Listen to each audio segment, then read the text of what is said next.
உங்களுக்கு பிடிச்சலாம் சப்ஸ்கிரைப் பண்ணுங்க, பெல் பட்டனை ஹிட் பண்ணுங்க. வணக்கம், வெல்கம் டு ஆல். இன்றைக்கி நாங்கள் பார்க்க போகிறது கொஞ்சம் ஸ்பெஷலான டிஷ்.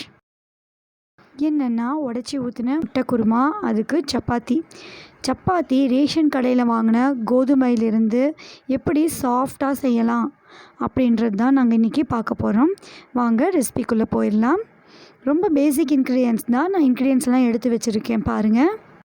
இந்த கிரேவிக்கு சிம்பிளாக ஒரு மசாலா தயார் பண்ணிக்கலாம். இதெல்லாம் அரைக்கிறதுக்காக எடுத்து வச்சுருக்கேன். இதை ஒரு மிக்ஸி ஜாரில் எடுத்துக்கலாம். சின்ன வெங்காயம், அடுத்ததாக 4 டேபிள் ஸ்பூன் அளவுக்கு திருகுன தேங்காய். உங்களுக்கு கிரேவி எச்சா வேணும்னா இதிலேருந்து கொஞ்சம்லாம் எக்ஸ்டெண்ட் பண்ணிக்கோங்க. 4 முந்திரி, 1 ஸ்பூன் கசகசா, 1 ஸ்பூன் சீரகம், 2 துண்டு பட்டை, 3 கிராம்பு, 2 ஏலக்காய், 1 ஸ்பூன் சோம்பு, 1 ஸ்பூன் பொட்டுக்கடலை. அவ்வளோதான். இது நல்லா ஃபைன் பேஸ்ட்டாக அரைச்சிக்கலாம். அவ்வளோதான், அரைச்சாச்சு. பாருங்கள், நல்லா ஃபைனாக ஸ்மூத்தாக அரைச்சிக்கணும். இருக்கட்டும், நாம் தாளித்து விட்டுடலாம். ஒரு கடாயில் எண்ணெய் சேர்த்து நல்லா காயட்டும். காஞ்சதும் தாளிக்கிறதுக்கு எடுத்து வச்சுருக்கேன் 2 ஏலக்காய், 1 ஸ்பூன் சோம்பு, கொஞ்சமாக கடுகு, கல்பாசி இது கொஞ்சம் ஃப்ளேவர் கம்மியாக இருக்கும். உங்களுக்கு நல்ல ஃப்ளேவராக இருக்கணும்னா இன்னும் எக்ஸ்ட்ரா கல்பாசி சேர்த்துக்கோங்க. இது கரெக்டாக இருக்கும் இந்த குவான்டிட்டிக்கு. இது நல்லா பொரிஞ்சு வரட்டும். இது பொரிஞ்ச பிறகு 2 பெரிய வெங்காயத்தை நல்லா பொடி பொடியாக கட் பண்ணி வச்சுருக்கேன். அதை சேர்த்துக்கலாம். நான் இப்போது 2 வெங்காயம் சேர்த்துருக்கேன். உங்களுக்கு கிரேவி எக்ஸ்ட்ரா வேணும்னா இன்னும் 1 வெங்காயமோ 2 வெங்காயமோ எக்ஸ்ட்ரா சேர்த்துக்கோங்க. இந்த வெங்காயத்தை நல்லா சுருண்டு வர வரைக்கும் வதக்கிக்கணும். இந்தளவு நல்லா வதங்கிடுச்சு பாருங்கள். இப்போது இது கூட 1 ஸ்பூன் அளவு இஞ்சி பூண்டு பேஸ்ட் ஆட் பண்ணிக்கலாம். அதையும் சேர்த்து நல்லா வதக்கிக்கலாம். இஞ்சி பூண்டு பேஸ்ட்டுடைய பச்சை வாசனை போகட்டும். இப்போ மசாலா பொடிகள்லாம் எடுத்து வச்சுருக்கோம். 1 டேபிள் ஸ்பூன் கொத்தமல்லி பொடி, 1 டேபிள் ஸ்பூன் சாம்பார் பொடி, 1.5 டேபிள் ஸ்பூன் கரம் மசாலா, கொஞ்சமாக மஞ்சள் தூள், தேவையான அளவு மிளகாய்த்தூள். இவ்வளோ தான் இதுக்கு தேவையான மசாலா பொடிகள். இஞ்சி பூண்டுடைய பச்சை வாசனை போன பிறகு இது கூட நாம் மசாலா பொடிகள் ஒவ்வொன்றா ஆட் பண்ணிக்கலாம். பாருங்கள், எல்லாமே வதங்கிருச்சு. இஞ்சி பூண்டுடைய வாசனை அடங்கிருச்சு. இந்த ஸ்டேஜில் ஸ்பைஸ் பவுடர்ஸ் எல்லாம் ஆட் பண்ணிக்கலாம். கொத்தமல்லி பொடி, சாம்பார் பொடி, மிளகாய்த்தூள், கொஞ்சம் மஞ்சள் தூள்,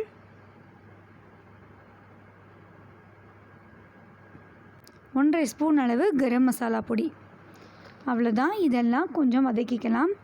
ஒரு அரை நிமிஷம் மாதிரி நல்லா வதக்கிக்கலாம். பச்சை வாசனை போயிட்டோம்.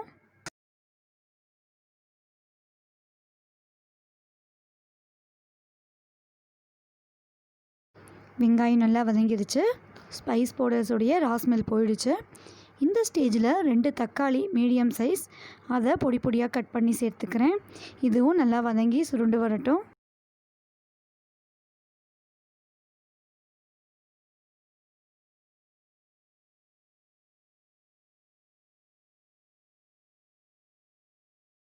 இந்த அளவு தக்காளி வெங்காயம் சுருண்டு வந்த பிறகு நாம் அரைச்சி வச்சுருக்கிற மசாலா பேஸ்ட்டை இது கூட சேர்த்துக்கலாம். மசாலா பேஸ்ட்டு ஊற்றி உடனே தண்ணி சேர்த்துடக்கூடாது. அடுப்பை மீடியம் ஃப்ளேமில் வச்சு 1 நிமிஷம் மாதிரி நல்லா கிளறி விடணும். இது 1 நிமிஷம் இப்படியே குக்கான பிறகு தான் தண்ணி சேர்க்கணும். இது குக்காகட்டும்.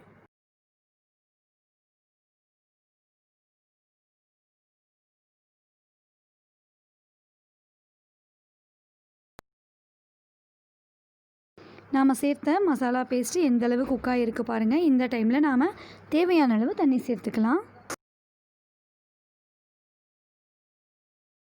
இந்த அளவு தண்ணி சேர்த்துருக்கேன் பாருங்கள். இப்போது இதில் இருக்கிற பச்சை வாசனையெல்லாம் போய் நல்ல வாசனை வரும். அது வரைக்கும் நல்லா கொதிக்கட்டும். இந்த மாதிரி நல்லா ஒரு 2 நிமிஷம் கொதித்த பிறகு, பச்சை வாசனை அடங்கின பிறகு அடுப்பை சிம்மில் மாற்றிக்கலாம். கொஞ்சம் இப்போ பாருங்கள், கிரேவி நல்லா செட் ஆக ஆரம்பிச்சிருச்சு. இந்த டைமில் உள்ள முட்டையை சேர்த்துக்கலாம். நான் இன்றைக்கி 4 முட்டையை சேர்க்கிறேன். நீங்கள் வேணும்னா கூடவோ குறைக்கவோ செஞ்சுக்கோங்க. எனக்கு கிரேவி அதிகமாக வேணும், முட்டை கம்மியாக வேணும் அப்படின்னா முட்டை 1ஓ 2ஓ கம்மி பண்ணிக்கோங்க, நல்லாயிருக்கும். எனக்கு முட்டை ஃப்ளேவர் எக்ஸ்ட்ராவாக இருந்தாலும் பரவாயில்லன்றதுனால நான் இன்றைக்கி 4 முட்டை உடச்சி ஊற்றியிருக்கேன். இதை ஒரு நிமிஷம் அப்படியே விட்டுடலாம். ஒரு பாதி அளவு குக்காக ஆரம்பிக்கட்டும், அப்புறமா கலந்து விட.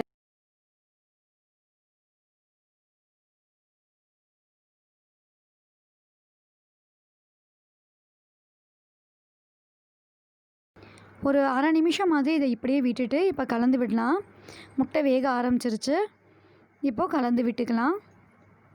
நம்ம கலந்து விடாமல் உடச்சி அங்கங்கே ஒவ்வொன்றும் தனித்தனியாக ஊற்றினோம்னா கூட சூப்பராக இருக்கும். இது தூள் தூளாக வேணுன்றதுனால நான் கலந்து விட்டுட்டேன். இதே ஸ்டைல் கிரேவி செஞ்சு வேக வச்ச முட்டையும் சேர்த்துக்கலாம். இப்போது இந்த முட்டைக்கு தேவையான அளவு மிளகுத்தூளும் உப்பு சேர்த்துக்கலாம். நம்ம ரெகுலராக சப்பாத்திக்கு செய்கிற குருமா விட இந்த முட்டை உடச்சி ஊற்றி குருமா சூப்பராக இருக்கும்.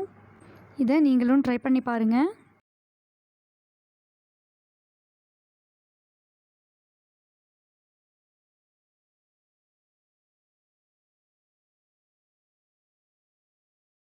முட்டை உடச்சி ஊற்றி ஒரு நிமிஷத்தில் நம்மளுடைய கிரேவி தயாராகிடும். அதுக்கு மேலே அடுப்பில் வைக்க தேவையில்லை. பாருங்கள், கிரேவி சூப்பராக தயாராகிடுச்சு. பாருங்கள், அடுப்பை சிம்மில் வச்சாச்சு. கிரேவி தயாரான உடனே கொத்தமல்லி தழை தூவி இறக்கிடலாம். நம்மளுடைய உடச்சி ஊற்றின முட்டை குழம்பு சூப்பராக தயாராகிடுச்சு. அவ்வளோதான், இதை அடுப்பிலேருந்து இறக்கிடலாம்.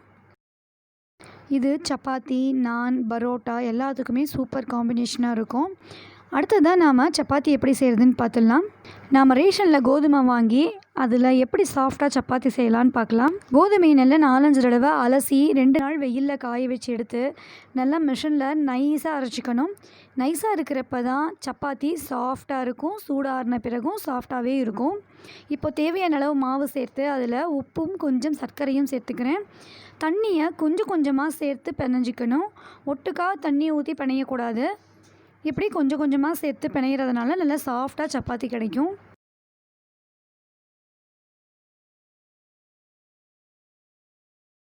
இது 5 கிலோ கோதுமையை நான் வாங்கி க்ளீன் பண்ணி 2 நாள் நல்லா வெயிலில் காய வச்சு அரைச்சி எடுத்து வச்சுருக்கேன். இந்த மாவில் சப்பாத்தி, பூரி, கோதுமை தோசை எல்லாமே சூப்பராக வரும். அதனால் நெக்ஸ்ட் டைம் உங்களுக்கு ரேஷனில் கோதுமை கிடச்சா வாங்கி க்ளீன் பண்ணி யூஸ் பண்ணிக்கோங்க, வேஸ்ட் பண்ணாதீங்க. பாருங்கள், நான் சூப்பராக மாவு பிணைஞ்சிட்டேன். ஒரு சொட்டு ஆயில் கூட இல்லாமல் தண்ணி மட்டும் ஊற்றி பிணைஞ்சி எடுத்து வச்சுருக்கேன். பாருங்கள், நம்ம கொஞ்சம் கொஞ்சமாக தண்ணி தெளித்து பிசைகிறதுனால நம்ம எண்ணெயெல்லாம் தேவையே இல்லை. தண்ணியே போதும், நல்லா சாஃப்டாக சப்பாத்தி செய்யலாம். பாருங்கள், நான் இன்றைக்கி கொஞ்சம் கூட எண்ணெயே சேர்க்கலை, வெறும் தண்ணி மட்டும்தான் சேர்த்து பிணைஞ்சி எடுத்து வச்சுருக்கேன். நல்லா சாஃப்டாக பிணைஞ்சிக்கணும். இது கல் மாதிரி பிணைஞ்சிட்டோம்னா நமக்கு சப்பாத்தி நல்லாவே வராது. பாருங்கள், நான் எவ்வளோ சாஃப்டாக பிணைஞ்சி எடுத்து வச்சுருக்கேன்ட்டு. இந்த அளவு சாஃப்டாக இருந்தால் தான் நம்மளால் சாஃப்ட் சப்பாத்தி செய்ய முடியும். நம்ம பிணைஞ்சி வச்ச கோதுமை மாவுலேருந்து 2 உருண்டை எடுத்து அதை கோதுமை மாவில் உருட்டி எடுத்துக்கிறேன். கோதுமை மாவை தொட்டே நம்ம சப்பாத்தி தேய்ச்சிடலாம். இந்த மாதிரி தொட்டு தேய்ச்சிக்கலாம். சப்பாத்தி தேய்க்கிறப்ப மாவை எடுத்து தூவி விடாமல் நாம் தேய்ச்சிட்டு இருக்கிற சப்பாத்தி மாவை எடுத்து கோதுமை மாவில் புரட்டி எடுத்து தேய்க்கிறதுனால எக்ஸ்ட்ரா மாவு ஒட்டாது, நல்லா நீட்டாக தேய்க்க வரும். இதே கோதுமை மாவை எடுத்து சப்பாத்தி மாவு மேலே ஸ்ப்ரிங்கிள் பண்ணி தேய்ச்சோம்னா அங்கங்கே மாவு திட்டாக ஓட்டிகிட்ருக்கோம். இந்த மாதிரி தட்டி எக்ஸ்ட்ரா இருக்கிற சப்பாத்தி மாவை உதுத்து விட்டுடலாம். இப்போ பாருங்கள், அடுத்து நான் சப்பாத்தி மாவு தேய்க்கிறது காட்டுறேன். இந்த மாதிரி செஞ்சோம்னா சப்பாத்தி சூப்பராக வரும். சப்பாத்தியை மேலே கீழே திருப்பி போட்டு தேய்க்கக்கூடாது, சுற்றி விட்டு தான் தேய்க்கணும். நான் தேய்க்கிற மாதிரி இப்படி ரொட்டேட் மட்டும்தான் பண்ணணும்.